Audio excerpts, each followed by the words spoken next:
মুসা আলাইহিস সালামের মতো নবীকেও নামাজ দিছেন, উম্মতকেও নামাজ দিছেন, টাকার দায়িত্ব নেন নাই। বললে পড়লে দিব, না পড়লে শাস্তি, বইলা ছেড়া দিছেন। কিন্তু আমাদেরকে নামাজ দিছেন, আবার টাকার দায়িত্বও নিছেন, শুধু বন্ধুর দিকে চায়। হাদিস আমাকে এটাই বুঝায়।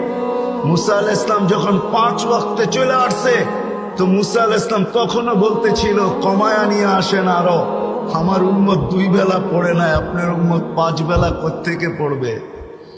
কিন্তু আল্লাহ রসুল বলতেছিলেন 9 বার গেলাম, এখন লজ্জা লাগে, আর কতবার যাব।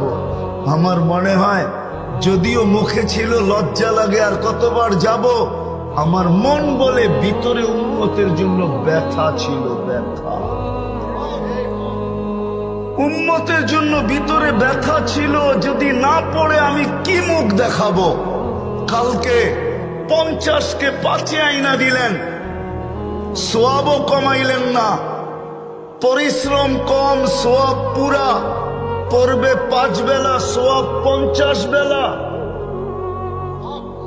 পড়বে 5 বেলা, সোয়াব 50 বেলা। তারপরও যদি উম্মত না পড়ে কি করব।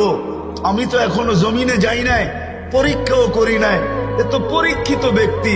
মুসা আলাইহিস সালাম লম্বা দুনিয়াতে ছিলেন, পরীক্ষা করে গেছেন, উম্মত পড়ে নাই, 2 বেলা পড়ে নাই, আমারটা 5 বেলা পড়বে। তো ভিতরে ব্যথা ছিল আমাদের জন্য, ব্যথা। আমার মনে হয় আল্লাহ তখনই কানে কানে বলছে, বন্ধু নিয়ে যান, আমি ডাইকা ডাইকা পড়ায় নিব, ডাইকা ডাইকা। কি কে ডাকে? ডাইকা ডাইকা পড়ায়। কিন্তু তারপরও আসে না।